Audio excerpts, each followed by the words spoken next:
our webinar. Mr. Hafiz Abdul Manan will present data analytics applications in mechanical and mechatronics engineering today. Thanks for joining. And I would like to thank Mr. Hafiz Abdul Manan for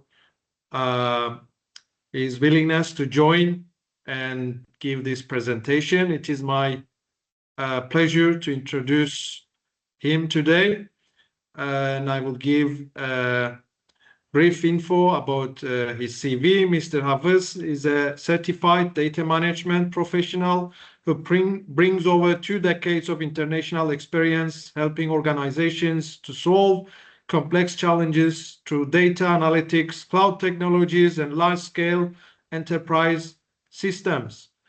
Throughout his career, he has worked with organizations across government, telecom, finance, retail, and technology sectors in multiple countries, supporting projects that process everything from millions to billions of records every day. So what makes today's session particularly valuable is his ability to bridge the gap between traditional engineering and modern data-driven decision making. While many people view data analytics as an IT subject, Mr. Hafiz has spent years demonstrating how data can be used to improve performance, predict failures, optimize operations, and solve real-world engineering problems. Beyond consulting, he is also a passionate mentor and trainer who has delivered technical workshops and professional development programs to thousands of professionals across the globe. Today, he will share practical examples of how data analytics is transforming mechanical and mechatronics engineering from aircraft engines and industrial robots to additive manufacturing and renewable energy systems. So again, Mr. Hafiz, thank you very much for joining us today, and I will give the word to you for your presentation.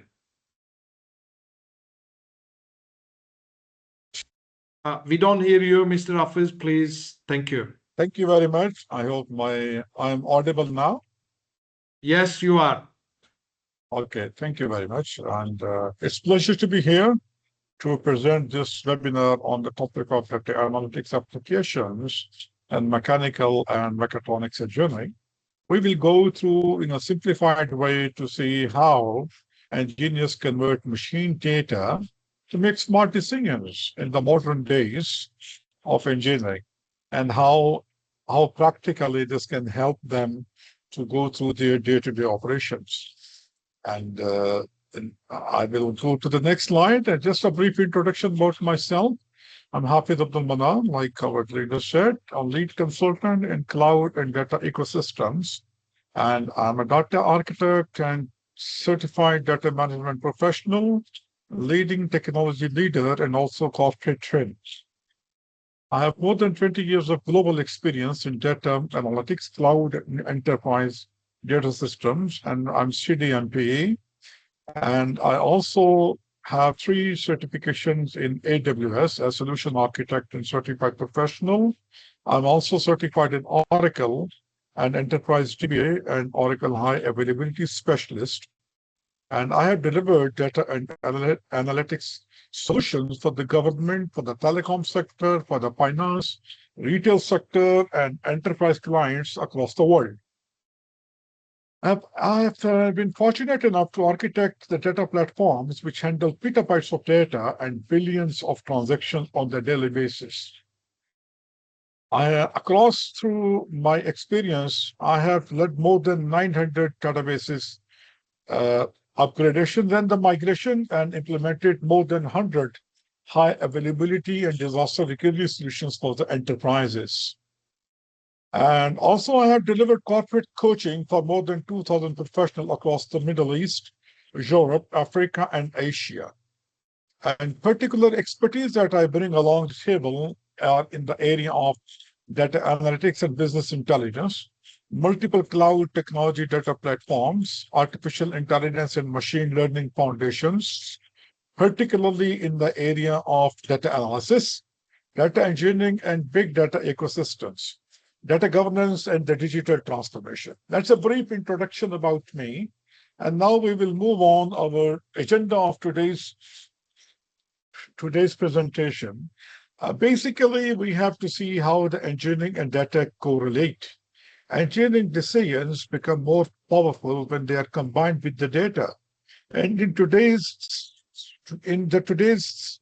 our presentation, I will demonstrate how data analytics is transforming traditional mechanical and mechatronics engineering into intelligent engineering. Today's session is not about coding or advanced mathematics. You don't need to be worried if you are thinking of anything too technical or too deep. No, it's not. It's not about any mathematics or any advanced coding. It is about understanding how engineers can use the data, the power of data, to make the smarter decisions, predict the failures, and improve the quality and build more intelligent systems in the domain of engineering. If we see how the data analytics is used in the mechanical engineering, let's take an example. Over 30 years ago, maybe an experienced engineer would put his hand on a machine and say, "Oh, something does not feel right in this machine." This is how analytics used to happen conventionally in the older age. But today, we have thousands of sensors. They do exactly the same thing, and they never sleep, they never get tired, and they monitor the machine every second. We have every second of the data of various machines. This is what we call data analytics and execution and operations in the mechanical engineering. Predicting machine failure, if I have asked you, how are we going to predict which machine is going to fail? What used to be, we have various observations. We can observe various vital assets of the machines. For example, machines like car and bike engines, the CNC machinery, industrial robots, and wind turbines, and we would look for the typical warning signs. Is there any irregular sound there? Do we have any increased vibration going on? Do we have any excessive heat being felt across the machine? Do we have any smoke? We always like to see through the machine. Is there any extra smoke coming out of the machine? And any performance drops. If the machine starts performing below the normal, we might get alert. Oh, this is the kind of warning sign. Something is potentially wrong with the machine. This is how we used to be predicting the behavior of the machine, especially if something is going towards a failure. This is the data analytics in the action. Now, this is the traditional maintenance cycle, which is a reactive cycle. When we see the reactive cycle, it has a different way and impacts. It's kind of when something breaks, then we see what to do. Basically, if a machine is running, machine breaks down, the engineer repairs the machine. That is the reactive cycle. We don't know how long it's going to take to repair the machine, what is the production loss, what is the overall impact on any manufacturing or any business. This is the traditional, conventional, old reactive way of the cycle to do a machine maintenance. What happens? There will be operational downtime, unplanned stops create significant disruptions to both supply chains and production schedules. Then we have the production loss. Immediate output reduction leads to unmet targets and the negative revenue impact. And we have a reputation loss as well in that. Then we have the safety risks.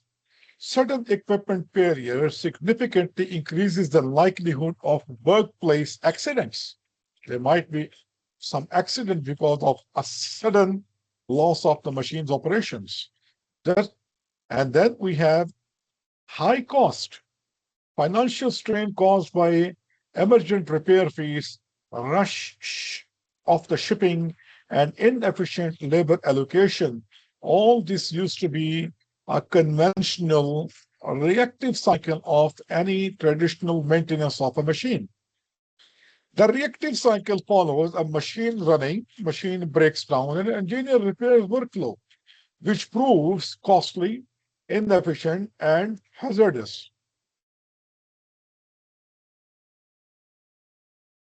Modern maintenance. In the modern maintenance, we have a use of the data. Moving from reactive to proactive maintenance is what is the baseline of modern maintenance. It is a data-driven approach to equipment's reliability. What happens in that? We have the sensors in place around the specific machines, which are continuously monitoring the equipment's vital parameters, which indicate about the health of a machine. And with that sensor, we have the data generated. And the data every second, every bit of the time that is elapsed, there's a data generated which is collected. We aggregate the data in the real time. Aggregating the real-time streams into secure storage, we keep the history of the data. And then we analyze the data. We learn from the data to produce the right level of knowledge. We process the data to identify weird patterns and irregularities, which we receive through the sensors of the very specific machines. And then, based on the history of the data that we gather, we are able to have a certain level of prediction. We can do the forecasting to see potential failures before the failures actually are observed or they are actually occurred. Before time, we can have a prediction and we can plan maintenance before the failure. Executing targeted repairs to ensure operational uptime. That is how we can plan the maintenance instead of having a reactive maintenance. That's a typical modern maintenance life cycle. By leveraging data-driven workflow, organizations can shift from reactive maintenance to proactive reliability, significantly increasing operational uptime. That is a huge blessing. Now, just before that, I talk about the engineering life cycle. I will just share a simple story. Like a senior management engineer, assume a scenario. A senior maintenance engineer was walking through a factory and suddenly stopped near a large centrifugal pump. He told his junior engineer, "Wow, this bearing will fail within a week time." The junior engineer asked, "Sir, how do you know that? How are you sure about that?" He replied, just saying that, "Listen carefully." And the junior engineer heard almost nothing. He's a junior, he doesn't have that much experience. Maybe he can only hear slight humming of something metallic going around. He will not understand anything. But the senior engineer had a 30 years of experience. And through that experience, the senior engineer recognized that tiny change in the vibration is going on. And guess what happens next? After 6 days, after 10 days, the bearing actually failed. What does it mean? Today, this was an older pattern of checking something about the maintenance. But what happens today? Today, instead of relying on one experienced engineer, we install vibration sensors and we let data analytics hear that sound 24 hours a day. And maybe within 24 hours, several times, we can set the schedule and frequency, maybe every 1 minute or every 20 seconds. A sensor is gathering the data. So that is the beauty of the modern way of maintenance. And what's the lesson that we get here? Data analytics basically makes a life easy through the digital experience of a senior engineer. So instead of any guesswork, we have the opportunity to use the data. And we say that we have a digital experience, and data analytics is going to talk about on behalf of the senior engineer. For example, if I say about a plane, that how many students has seen this light? Check engine light. Your car constantly monitors oxygen sensor, engine temperatures, the air and fuel ratio, the crankshaft position, NOx sensor, all these things. The ECU performs simple analytics. And when value becomes abnormal, we see check engine light on. So this is how that little yellow light is probably your first interaction with the data analytics. Now, we will go to the next slide. And before our case study, we will see what is the conventional life cycle in the data analytics from the engineering perspective. We have the machine, the physical asset or process generating performance variables, and we have the sensors which are capturing real-time telemetry from machine components, and we have the data, which is aggregation and curation of raw signal inputs, and we have the analysis, which means basically interpreting patterns and anomalies within the data set. And then we have the decisions based on that data, analyzing insights to optimize engineering performance and the reliability. That's how the modern data analytics life cycle for any machine can work. And data analysis is a continuous closed loop operational discipline, not just a static tool set of statistics, AI, or programming. Every mechanical system generates the data. Monitoring the asset performance through the critical system metrics makes our life easy. We may have that equipment assets like industrial power in terms of turbines or pumps, or any manufacturing equipment like robots or the printers, and any mobility like engines, vehicles, and leverage embedded sensors to stream real-time operational status of all these things. Dynamic motion performance, we are seeing the live performance of the data where the data values are changing. There is vibrational levels going on, operating speed is going on, and we are monitoring this efficiency, thermal efficiency, electrical load, and there are many other data values there which are being monitored. There is a pressure, vibration, speed, torque, current, position, and this can help us decide about our machines. We have 7 steps of engineering workflow, a structured approach to mechanical systems optimization. We first understand the machine, develop deep domain expertise, and define the system's operational parameters. And then we collect the data. If a machine is, let's say, a car or an aircraft, the frequency, the scheduling of the data, the volume of the data, the structure of the data will be different. So first we have to understand the dynamics of the machine, then we configure how to collect the data for that very particular machine. We gather the raw telemetry and sensor data from the mechanical assets. And then that data is cleaned out to make it a meaningful data. We may need to convert the data, filter any noise, handle missing values, and normalize inputs for analysis. And find useful patterns, perform exploratory data analysis to identify trends and anomalies. And then we build the model, develop predictive or diagnostic algorithms based on derived patterns, and then validate through the data, test the model's accuracy and reliability against historical and live data sets. There's 7 steps engineering workflow that we have. The last step is take engineering action. Depending upon what is validated through the application of the model on the clean data and along with the useful patterns, we can improve any operability of that very machine.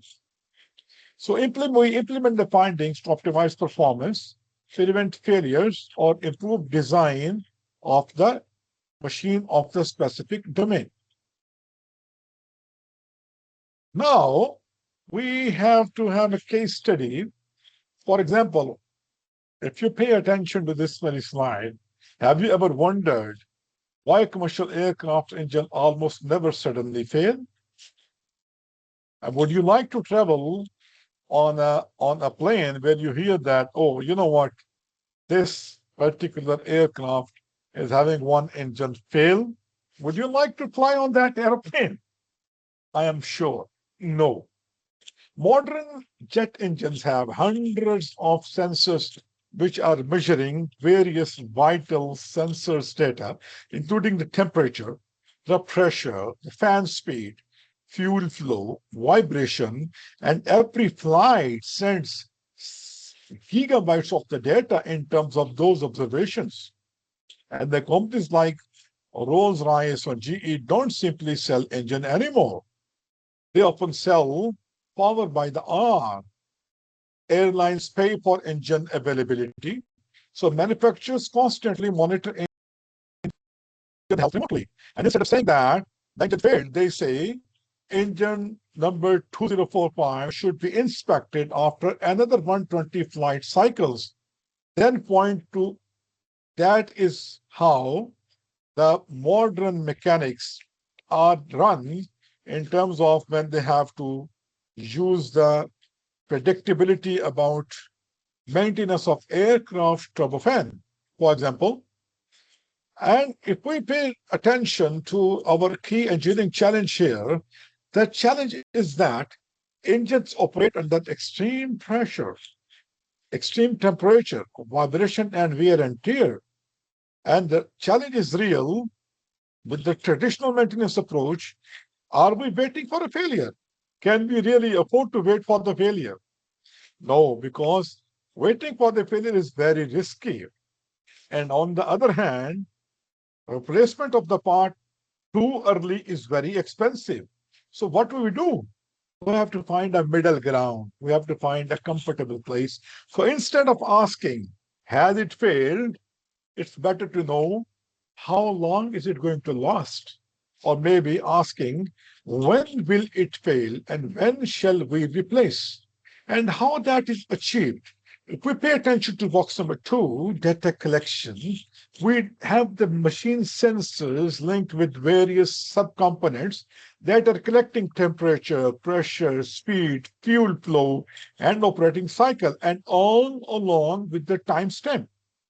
And then we have, if we look at it is just like having the health care of an individual. Sensor like the medical test, if we are checking our blood pressure or the blood sugar or any vitals, these are just like the same sensors that we have in the human body. So although all that data, which is time variantly collected, is a vital metrics for us to analyze and go to the next stage where we are going to learn any key insights. Before we learn the insights, we have the third box showing analytics methods. What happens there is computer learns from the history of the engine data and it predicts the future behavior.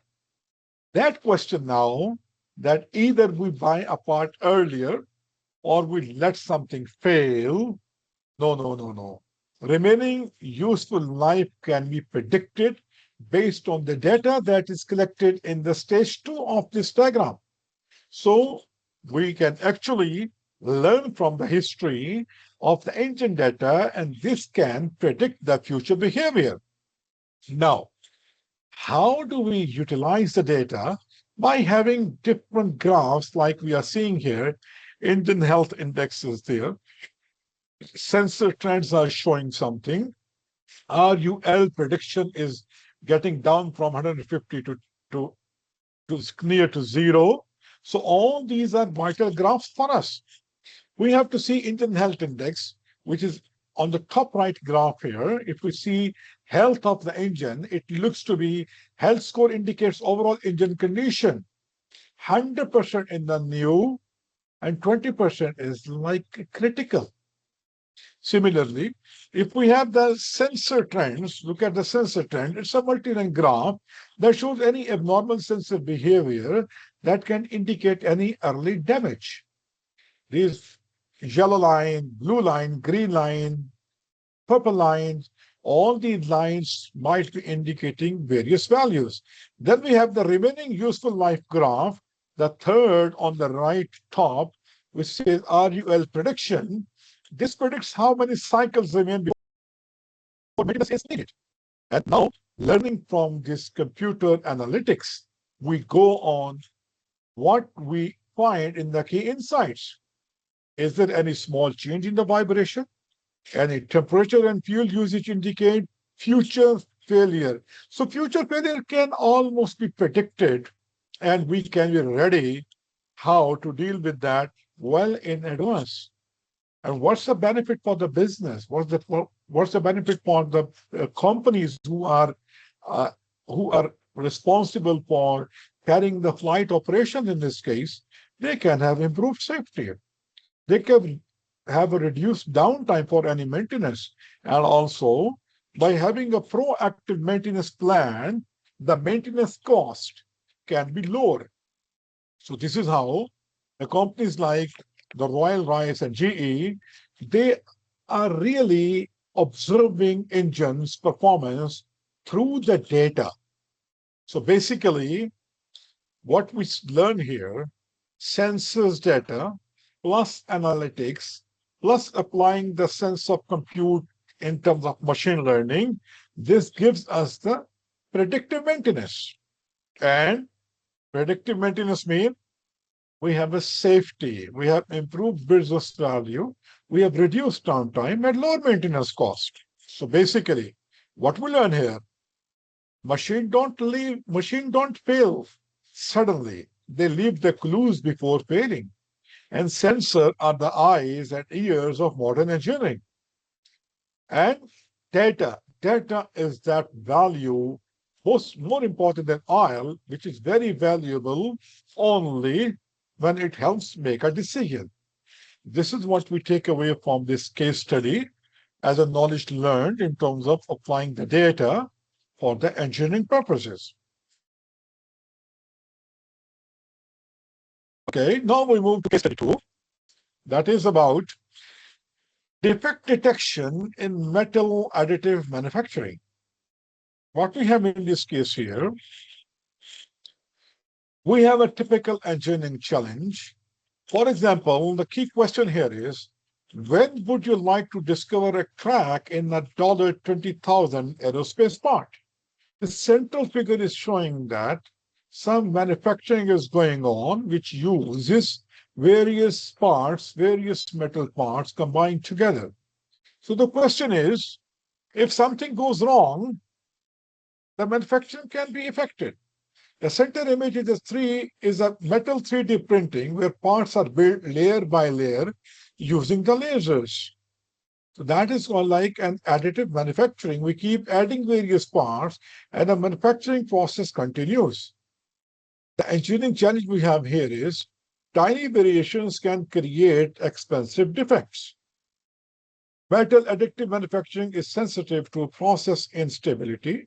Small variations in laser power, scan speed, or melt pool behavior can create porosity, lack of fusion, cracks, and poor surface quality.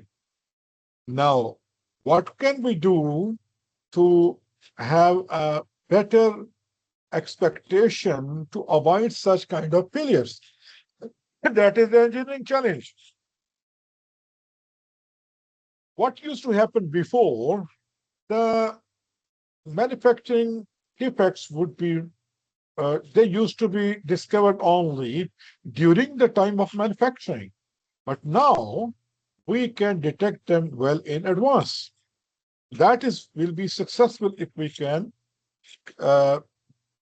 have this detected well in advance. For example, in the traditional manufacturing, we have the part make, we have the inspection of the part done. We kind of find the crack and then we throw away. This used to be a typical traditional manufacturing. In the modern manufacturing, the laser camera watches every layer, what is going on. Camera is watching, machine learning detects any small thermal spikes, melt pool instability, abnormal geometry, and before humans can even see or feel that defect. So basically, the engineer is no longer just looking at the finished part, he is watching the part being born. That's how we can proactively handle any engineering challenges, which is the real challenge, through the consistent observation, real-time data gathering, and applying the data collection. What happens here is the data is collected. We collect the laser data, we collect the thermal images, acoustic signals, and layer images. And the sensors basically generate this data continuously real time. And again, in the analytics method, applying the image processing, convolutional neural networks, and anomaly detection, sensor fusion, supervised learning for detect prediction, and applying the statistical process controls, we can analyze. We can compare today's print with thousands of previous goods and bad prints. What is this?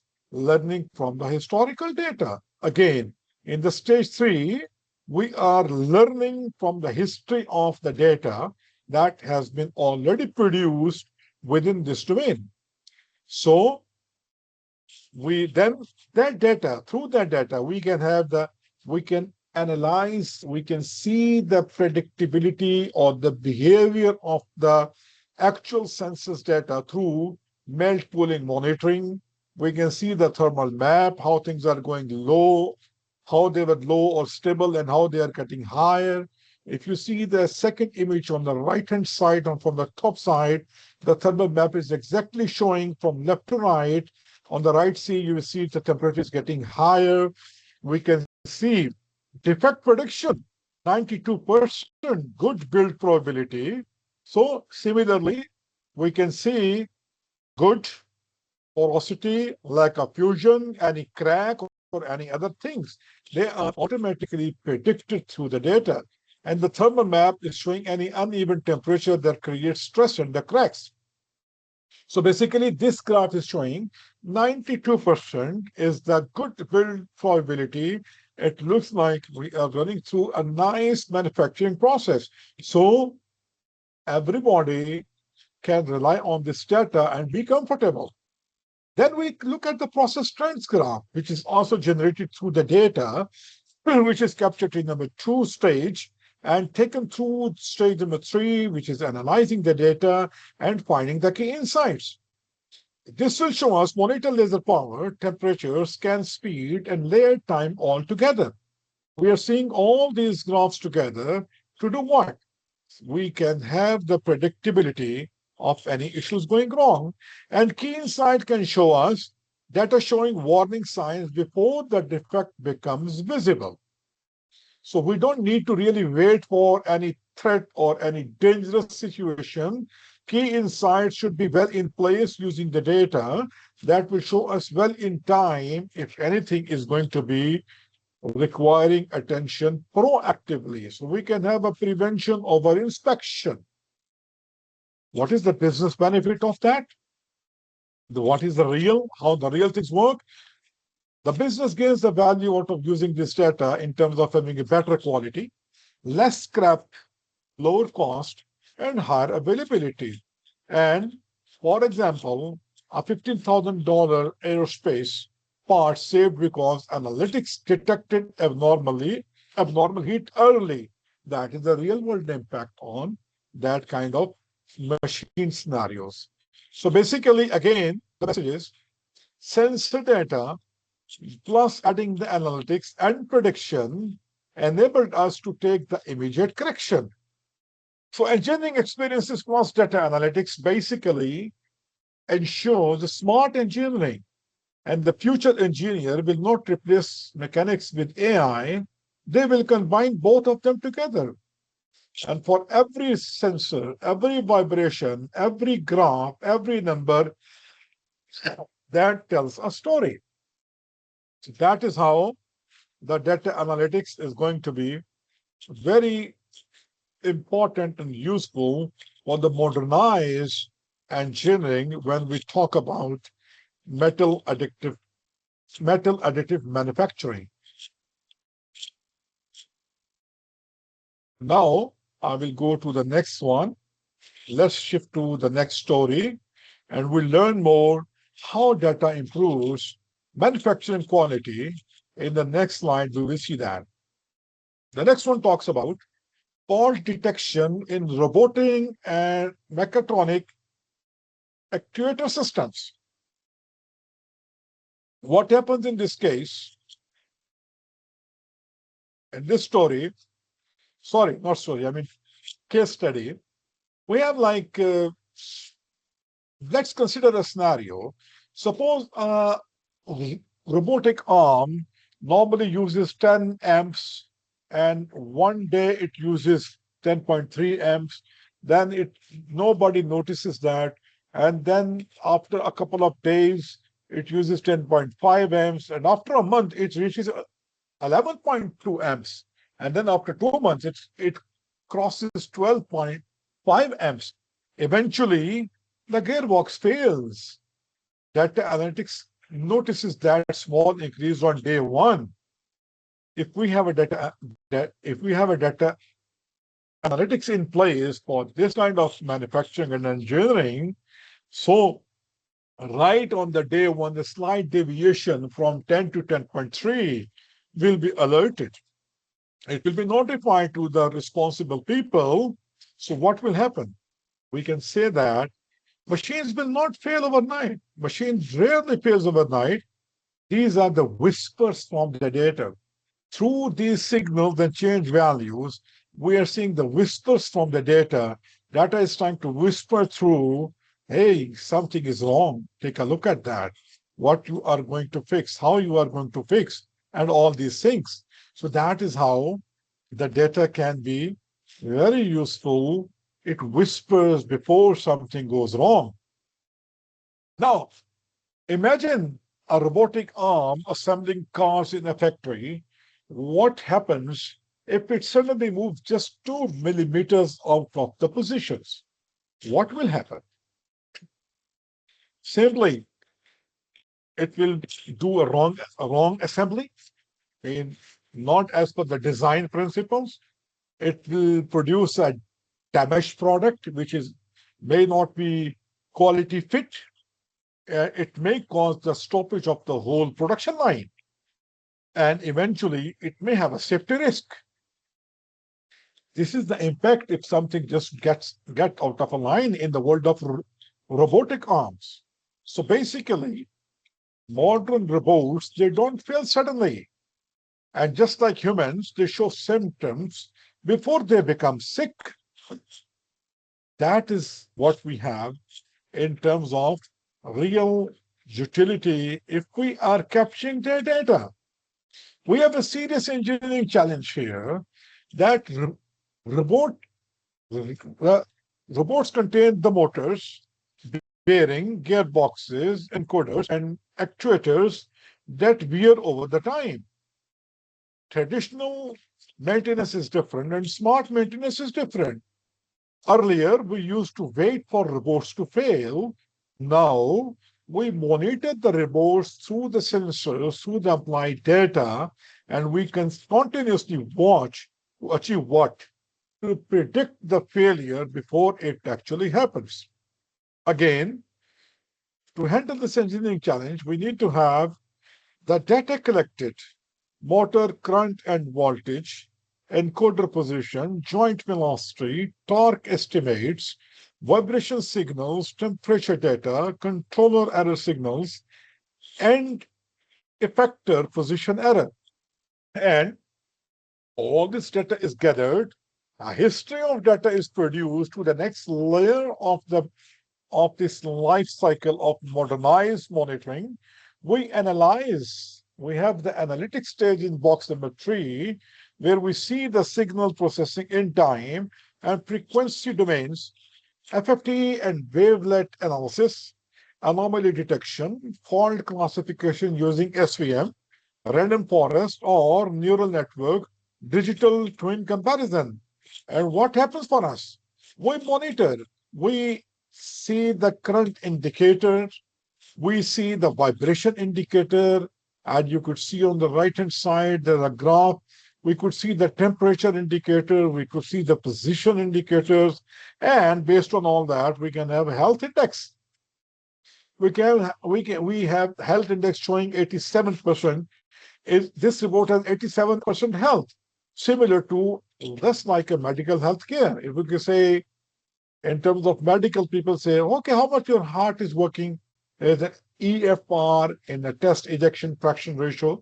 Okay, we know it's 79%, it's 49%. We can do some predictability about the health of a human being. In the same way, this health index overall, which is showing condition overview of a robot, that will give us an overall indication about the health, overall condition assessment. Then we can have machine produce a vibration fingerprint, faults create new frequencies, and this is how we utilize the data to monitor anything, to be alert about anything. And the monitor tracking errors graph is showing you the difference between expected and actual movement. What was expected and what has happened.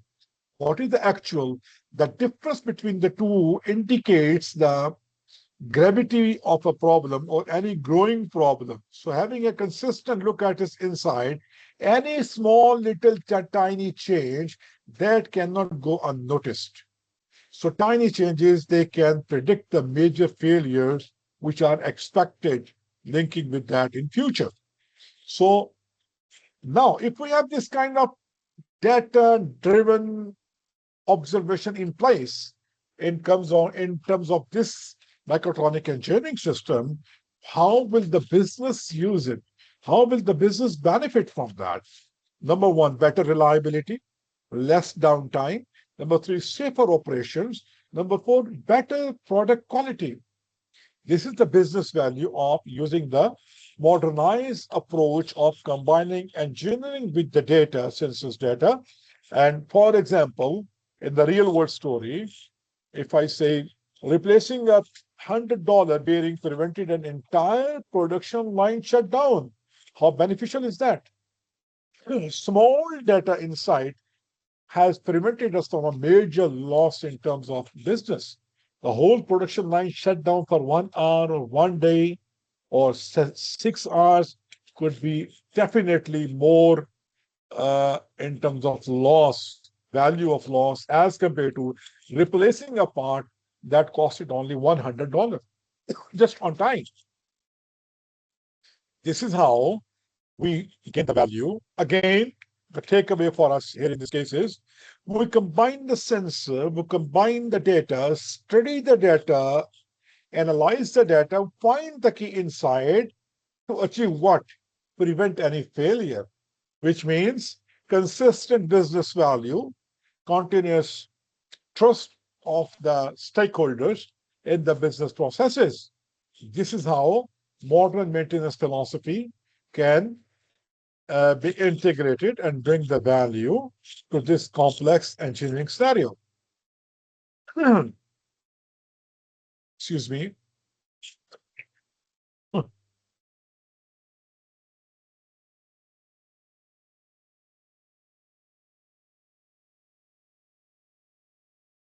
Now we will move to the next case study and we will see about renewable energy and wind turbines.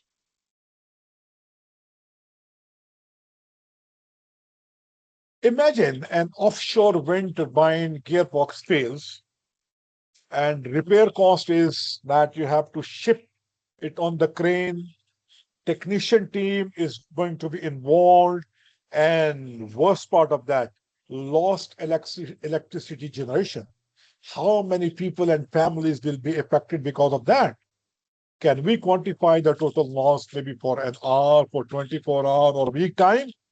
It could be as little as $500,000 to maybe 2 million, maybe $3 million. And now just compare that. If we knew well in time through a vibration sensors data that, you know what, we need to fix a sensor that cost only $200. And we fix that on time to avoid this loss of up to $3-4 million. That is how, in the world of wind turbines, having the right data sensors in place that can add value. And which investment you think will make more sense? Which investment make engineering sense? That is the point. This is exactly why predictive maintenance exists, and we have more value in the proactive and predictive maintenance. Now, let's get back to this case study here. We have a real engineering challenge here as well. This is our case. Sorry about that. I need to go back. Yeah, we are back to case study number 4. We have a real engineering challenge here. Before that, how do you know a turbine gearbox fail when it's 100-meter high and offshore? We will not know. We will not know how we will find it has failed unless we are observing it continuously. We have a stream of data that is giving the real-time analytics values to indicate a gearbox which is 100-meter high, 200-meter high, it is actually failed. Data will tell. We're not there to humanly, physically inspect all the time. So we have a real engineering challenge here. The wind turbines, they face harsh weather, they face heavy loads, and they're 24/7 continuous operation going on. That is the real engineering mechanics on ground.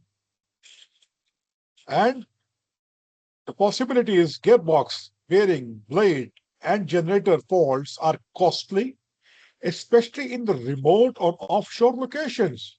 And on top of that, if we add the weather conditions or any other natural limitations, that could even cost us more. And we never know if something goes wrong, if something is stopped, how quickly it's going to be replaceable, or how quickly the operations will be back.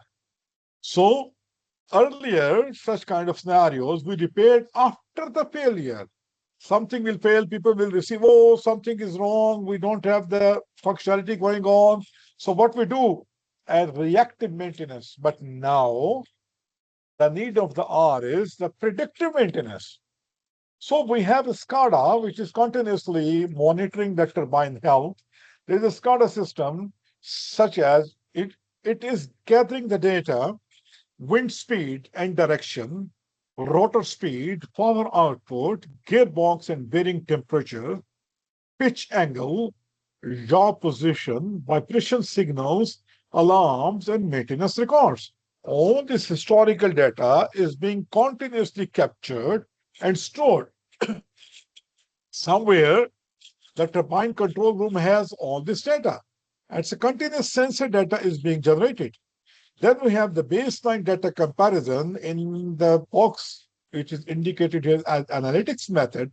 Data cleansing is done, power curve analysis is done, aggression models are applied, anomaly detection is done through applying the model, machine learning classifiers, digital twins for expected versus actual performance comparison. All these things are applied on the data, which is cleansed, and then we utilize the data and apply the analytics method to take to the maintenance to the level of predictive maintenance, proactive maintenance. Then we have the dashboards. We have the SCADA system dashboard showing us various vital statuses. It shows that engineers monitor hundreds of turbines remotely, and it has a centralized monitoring somewhere in the central location. Sensors are sending you the data, and you're watching all the performance of all the turbines, which are part of scope. Any power curve, any power actual versus expected will indicate us any deviation, what is going on. The yellow line here in the graph 2 on the right-hand side screen is showing you what was the actual value in terms of the power curve and what was the expected. And we can see the difference there. Then we have health indicators that is showing green, warning. Green means healthy, warning means inspection is required. For example, this blade pitch system under the health indicator is showing there is a warning, we must inspect that. Then we have the current turbine health overall is showing us, okay, health index is indicating 85% is working fine for a very particular turbine. And then we have anomaly detection. Any spikes in vibration or temperature indicate potential faults. So we can say we have kind of early warning system. How all these things are utilized, how these things are planned, they are implemented and integrated by having the baseline data collected, again, utilizing the power of the data. And the key insights will show us any anomaly detection in terms of any small changes that may have any future failure indicated. And again, if we have this thing well in control, the business takes a lot of value out of it. And what's the business value? The business value is that not only the stabilized operation, it will have the higher uptime, availability, lower cost of maintenance, and better energy protection. And overall, trust will be built on this business entity from all the stakeholders, investors, users, any technical or the management stakeholders. So basically, if we see in the real world scenario, one vibration sensors can prevent a very expensive offshore gearbox failure. So instead of losing $5 million, if you spend $200 on time to fix a sensor, that saves our life. So which one is better, spending $200 or $5 million? You decide. So basically, again, here we are having the same takeaway.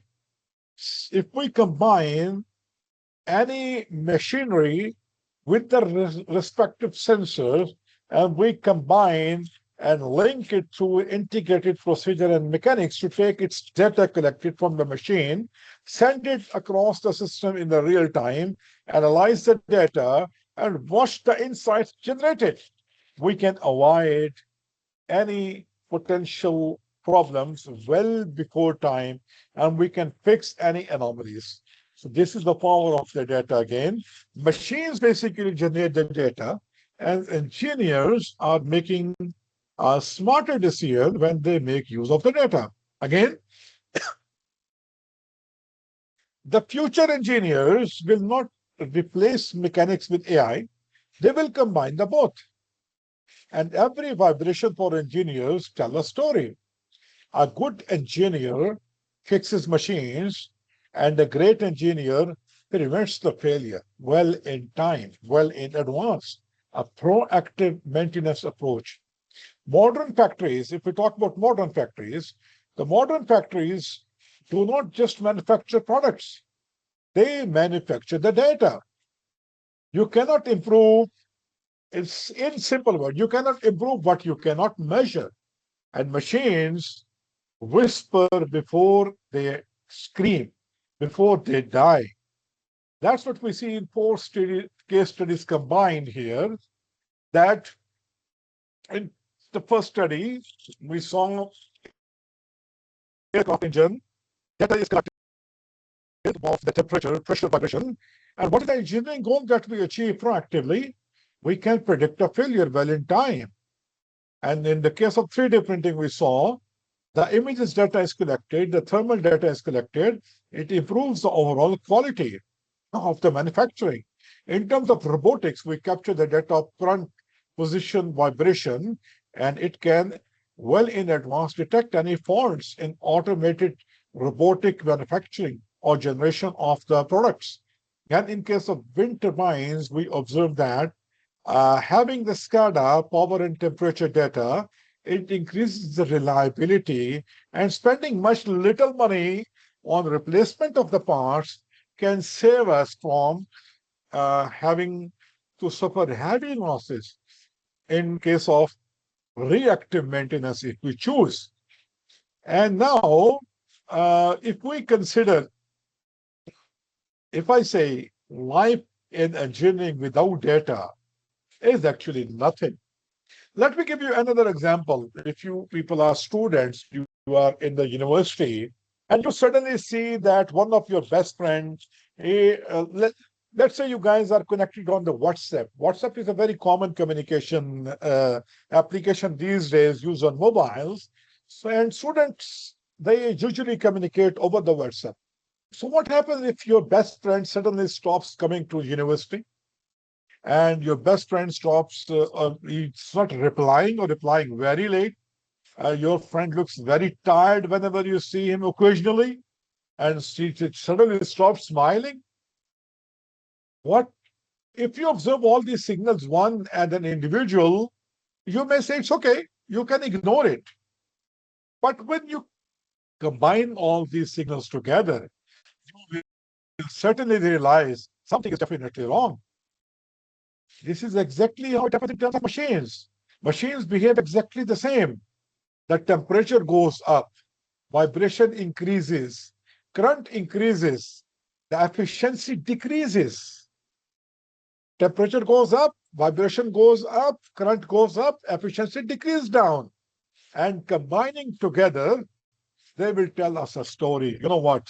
Something bad is coming around. Something is going to happen. So basically, it's same like the human body. When you have a fever, do doctors immediately perform a surgery? No. They first gather the data. They will see how the temperature, what's the frequency of temperature, measure the values. They might check the blood pressure, the blood sugar, heart rate. They might go on extended tests like any history in terms of the blood sugar or any relevant blood test. They just check the oxygen levels, and then they will diagnose, oh, what treatment is required. Just like that. Machines are the same.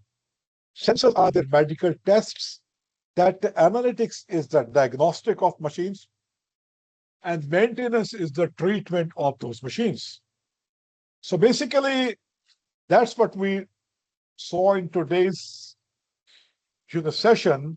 If I conclude utilizing the data in terms of the uh, utility with respect to mechanical engineering and any type of engineering, I will just say one example. 20 years ago, a mechanical engineer only needed CAD, thermodynamics, machine design, and manufacturing. But today, the best engineers understand the sensors, they understand the technology, they understand the data generating IoT, they understand the machine learning and cloud systems. The machine still belongs to mechanical engineering, but data analytics simply gives the mechanical engineers a voice. That is how the modern uh, aspects of engineering merge with together and shows you a certain degree of quality performance to solve the industrial problems. Now, I will address what are the skills that future mechanical engineers need to be skillful, balancing core engineering expertise with the digital competency for Industry 4.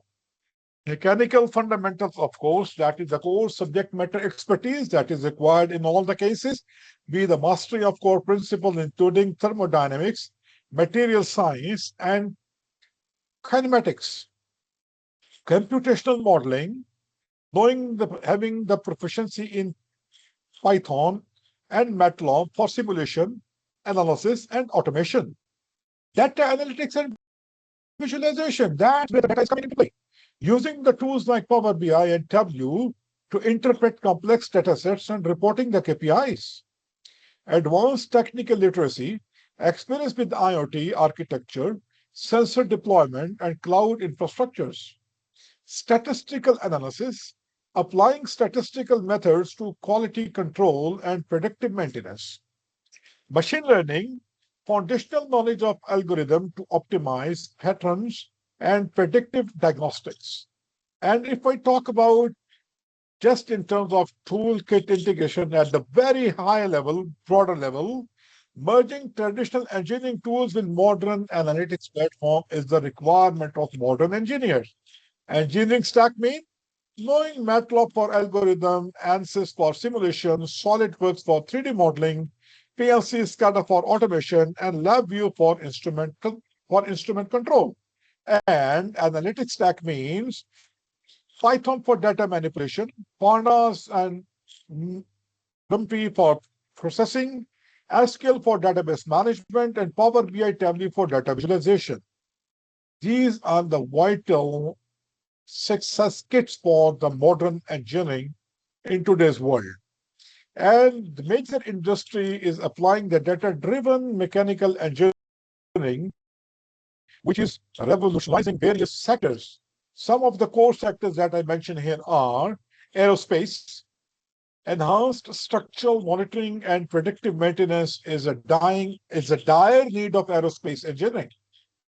Imagine the kind of challenges that we have in today's world in the aerospace. Then automotive and EVs, we have optimized powertrain efficiency and battery life management. Then in oil and gas sector, we have real-time asset health monitoring and operational safety. In the areas of manufacturing, we have the requirement and the application in advanced process optimization and supply chain integration. And in robotics and automation, we have autonomous system refinement and precision control. And in the area of renewable energy, very popular in coming times, predictive turbine and solar array performance modeling, that is something in requirement, seriously required in the industry. And smart factories, if we say industrial revolution 4.0, we have seamless connectivity and data integrated production lines. So this is how major industries applications are requiring the engineers to come prepared with certain skills of data to be most useful to solve the industry problems in their respective domains. Now, what are the possible career roles? There are opportunities to bridge the gap between mechanical output and the data interpretation. Several roles include predictive maintenance engineer. This role anticipates equipment failure using the sensor data. All that we talk about in these case studies 1, 2, 3, 4 is like gathering the data, linking the data, and analyzing the data, and post-analysis, looking into the insights and how that is seen to being capable enough to learn and anticipate equipment failure using the sensor data. Then we have manufacturing industrial data analyst, whose role is to interpret production metrics to optimize efficiency. Then we have the role of reliability engineers, who ensures long-term equipment performance and process consistency. Then we have robotic and automation engineer, designs and manages autonomous systems and robotic cells. Then we have wind turbine renewable energy analyst, who evaluates performance data for sustainable power generation assets. Then Industry 4 and Smart Factory Engineer integrates the cyber physical systems into manufacturing workflows. Then we have Industrial IoT Engineer, who builds the connectivity between machinery and cloud-based platforms, and the Digital Twin Engineer, who develops virtual simulations to mirror and optimize physical industrial assets. So, towards the end of this demonstration, I would like to conclude that machines don't tell us they are sick, their data actually does. And modern engineers learn to listen that. Again, machines do not fail suddenly, they leave the clue. Machines whisper before they scream or before they die. Data becomes valuable only when it helps make a decision, and sensors are the eyes and ears of modern engineering. Every little vibration tells a story, and a good engineer fixes machines, but a great engineer prevents the failure. Modern factories do not manufacture products, they manufacture the data. And you cannot improve what you cannot measure. This is very important message. And these are the references that I used to prepare this presentation. And towards the end, I would invite any questions that you people may have. Dr. Qasim? Thank you Mr. very much. Hafiz Thank you very Abdulmanan, much. thank you very much. I like your presentation. Personally, I learned a lot. Thank you very much. And please, Qasim Hoja.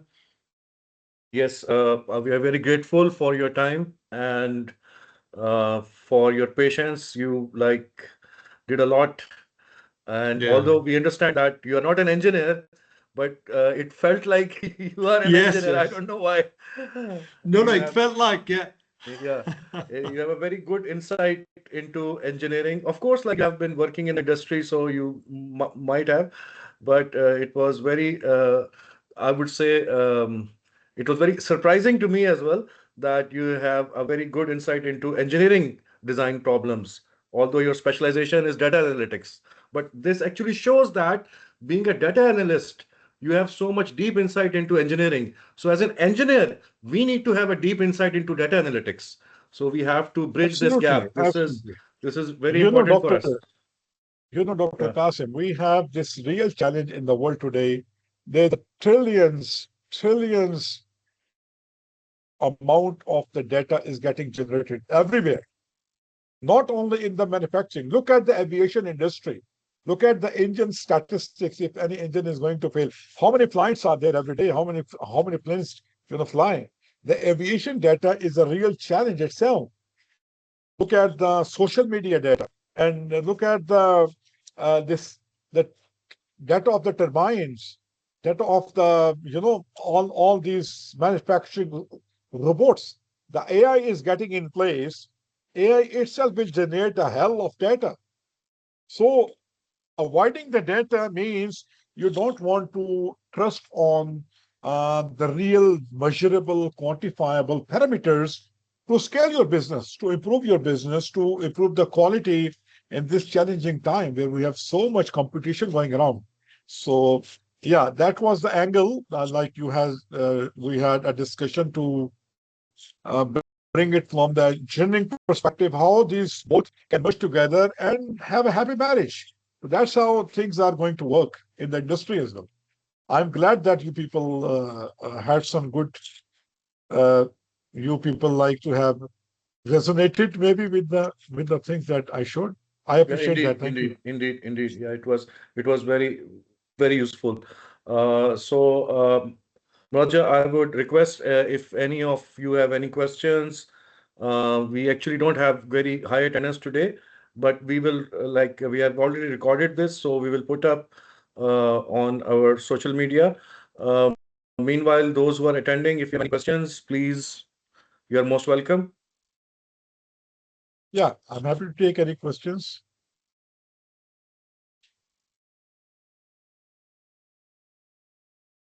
Please raise your hand if anyone has any question. Osinachi, you have to open your mic first, I believe. Yeah, Osinachi. Yes, sir. Yeah.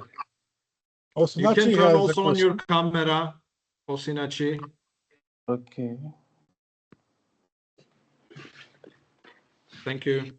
Thank you, John. Hi, Thank, hi, Sunachi. Good to see thank you you. so much. Good to see you too. I really appreciate you for this webinar, for the time you spent in explaining the details about the importance of data analytics in engineering. I want to ask a question.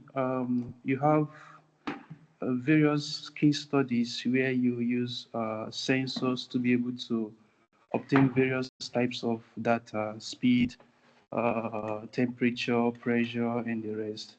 And there are times that the data you obtain contains a lot of noise and some unnecessary information that does not pertain to the particular information you want to get from the machine or from the system. What are various techniques that one can apply to be able to clean or filter those types of data so that the data you need is the data that is specific for that particular machine? Thank you so much. That's a very good question, Osinachi. And the way you the way you asked me, it looks like you are from Nigeria, maybe, because I lived in Nigeria for 6 years, so I can feel that sense. I have my own, Thank you. machinery going on. So yeah, so it's a very good question. See, Osinachi, the thing is, we always have in any modern data system, we have the stages of data processing. We can configure what data is to be captured in the source where data is generated.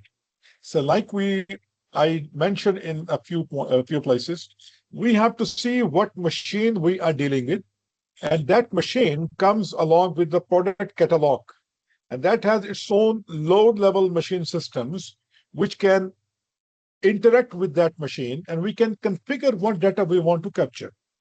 Let's say if I talk about the mobiles, it has more than 4,000 fields of the data when it is generated.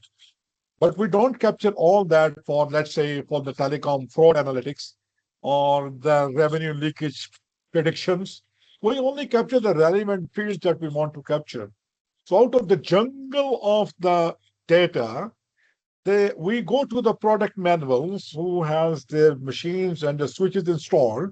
When through reading through the manuals, we know what we need and how we can capture the data.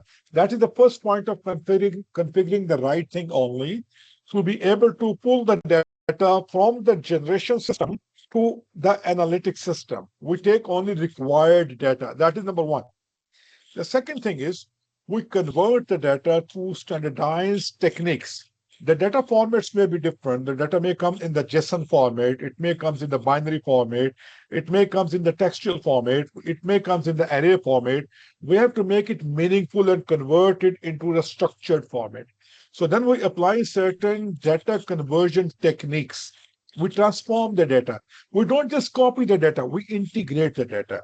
Integrate means we convert it in the meaningful way.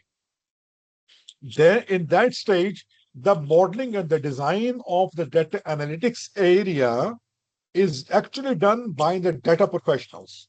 They talk to the subject matter experts engineers, and they apply certain dimensional modeling on the data, how that should be captured. In these two stages, 90% of any garbage which is not required is already eliminated.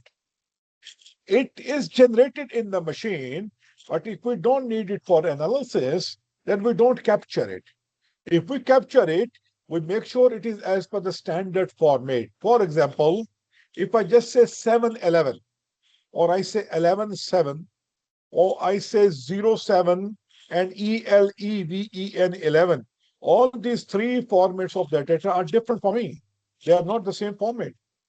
If I just want to capture a mobile number, for instance, and if I say, okay, capture the number with the +92 country code of Pakistan, +234 country code of Nigeria, +4 country code of UK, or +93 being the country code of Afghanistan, how that will be transformed in the system.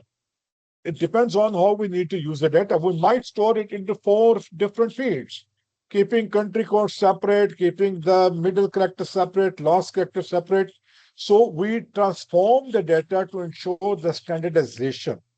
So in this process already, the second layer of the data, which is like the noisy data, is already eliminated off the system. And this way we avoid any garbage in and garbage out. We only capture the relevant data that we need, and we use that data to predict the futuristic maintenance expectation of that very machine. Okay. Okay, thank you so much. You're welcome. I would just like to add something. Although you have given a very, very elaborate response, I believe from mechanical perspective, Osinachi might be interested in noise in the sense of like errors. So for Osinachi, for those kind of things, I believe we use estimators, and that those estimators are also based on different types of machine learning algorithms. From previous data, from knowledge, we know that how much noise we have to remove. So at sensor level, there's a different like what Mr. Abdul Manan has answered is at a greater level, at unit level, sensor level, if your question was related to the sensor, because I am also answering for the other students as well.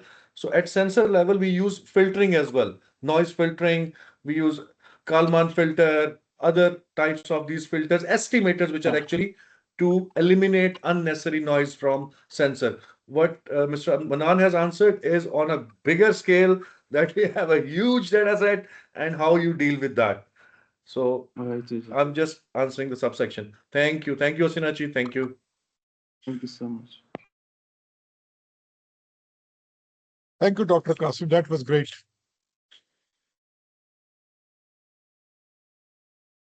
We don't hear you, Kasim Hoja. Your microphone is off. Sorry. Yeah. Again, I'm yeah. saying that if anyone else has any question, please. We had a very long day today, so most students have left. No, we were more crowded towards the end, but I like the case studies you almost give in every area. So it was very enlightening for me. Thank you very much, Dr. Murad. Okay, so if no one has any question, we would like to conclude it. Anyone, any questions, please? Already almost we have exceeded 1.5 hours almost. Yeah. If you have any question in the follow-up as well, you can contact me. I can share the detail, no problem. And people can also follow me on the LinkedIn. I consistently write about the data areas and share my experiences. I have been traveling a lot as well, working for various institutions and organizations. So if you want to learn more about the practical aspects of learning these things, you can follow me on the LinkedIn as well. And I'm very glad to be here and share my knowledge. Thank you very Thank much. you very much. Mr. You're Hafiz, welcome. thank you. It's our pleasure that you spared your time, valuable time for us, and we may like in the future also we may need your guidance on certain things, and we can do a similar session like this on artificial intelligence or a more deeper insight into data analytics. That would be nice. No, Thank you very no much. problem. No problem. Data is everywhere, and I love to play with data Yeah, all through I, my life. I have just one question for the students I'm asking. Um Yeah, because we have already like for me, I am towards the later stage of my professional career. So I'm asking this question for young engineers. Like you already mentioned the career paths and the core skills. That was very nice. Thank you very much. My question is, do you recommend any, although without giving any publicity to any company name, okay, some generalized courses like you mentioned that as engineers, they should learn MATLAB, Python, ANSYS, SolidWorks.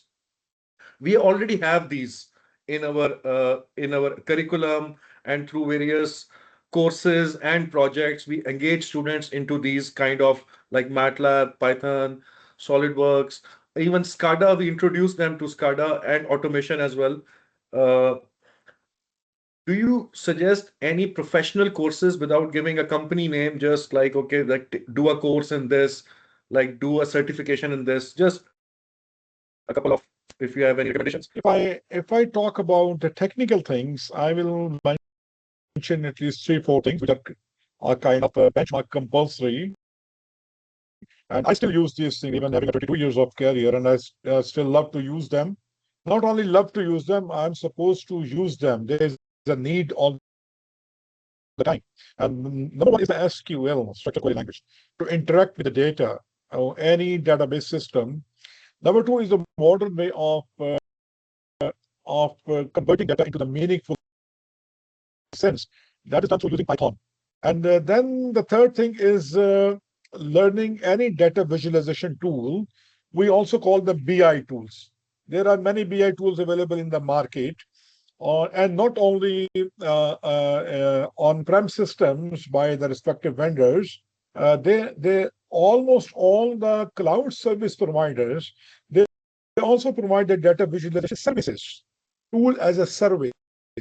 So learn any one tool that is because the human eye, it can pick the outliers more easily through the graphical interfaces, through the videos, through the pictures, the graphs. So whatever you learn, whatever you pick from the data, if you don't know how to present it for the meaningful audience who has to make the, let's say, financial decisions or the technical decisions, it become effort is kind of wasted. So these are three, I will say, the technical things, and I will say two more things which are non-technical. That is the problem-solving approach. Have depend on the data. You make sense of how to utilize the data. And number two is have a methodical approach towards the madness, a method to utilize the approach of the data. These are some non-technical skills which build a common sense how you link the various component of a larger set of data ecosystem. Not only, like I said, a machine is generating data, then there's a transfer of the data, then there is a transformation of the data, there is a central repository of the data, then there's a visualization, and before that is the analytics of the data. So let's say if one number is wrong in the end report, you need to know what are the 5 stages to trace the complete data lineage from where the data is generated and at what point it is ending. Learn that linkage for any business. So these 5 can make anybody very expert in the very field that they are dealing with. So 3 hardcore technicals, 2, I will say, soft skills or the common sense skills. These are very, very important. Yes, I can see a hand raised from Ata Turkman. Yes, Ata, please go ahead. Hello, Hocam. I don't know if I can ask a good question, but I have a question about like, can we interpret the data and make a design? Like, in the world where that there's a train that when it returns, but there are bullet holes, and like they try to strengthen that part, but actually, if you not return it parts, trains are actually crushed. So like in this, like, can we interpret the data and like make a strength and design or something like that? I don't know if I asked very well or not. Ata, can you please ask the question again, just in one line? Just one line, ask the question, one line. And Okay? please be closer to the microphone because I was struggling to hear you. Yeah. Yeah, it's him here. Uh, Speak loud. Yeah, louder. Okay. Ata, louder. Okay, I asked that if we could interpret the data to design like or in a design that in a advantage or improvement. I was to ask that like, can we see in data that these parts are required to strength or the or something like that? Okay, I will try to rephrase what he asked. Please, Ata, tell me if it's correct or not. I think he's asking that can we use data to design something new to our advantage? Am I right, Ata? Yes. This is what you're saying? Yes. Yes. Yes. So please. Absolutely, absolutely. This is crazily happening these days. People are developing products from the data. People are utilizing the business to develop certain products from the data. They study the data from the business itself and they generate the data products. It is happening a lot. And look at this, even all innovation of AI.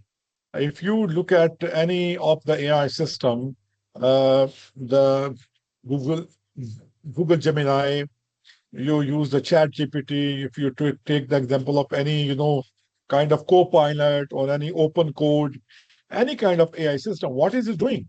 It is the product based on the data. And similarly, we can use the data to generate the products. Let me give you one example.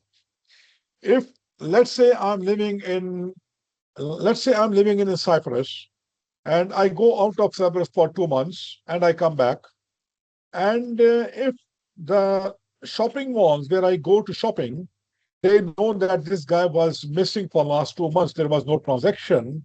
The moment my mobile is on, landing in Cyprus, I receive a beautiful message convincing me to have a new sales of my favorite items, which I love to buy.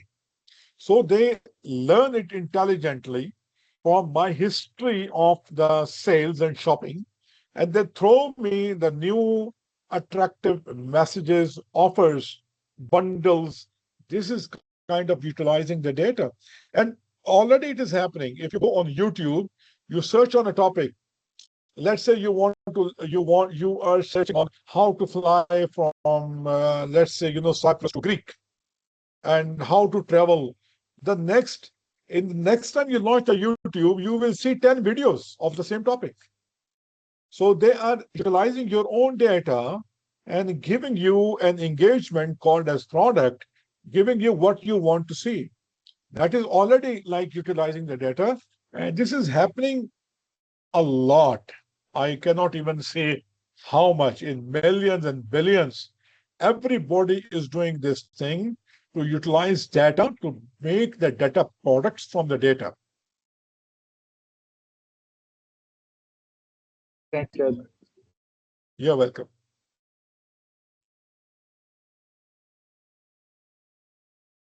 Thank you, Atta.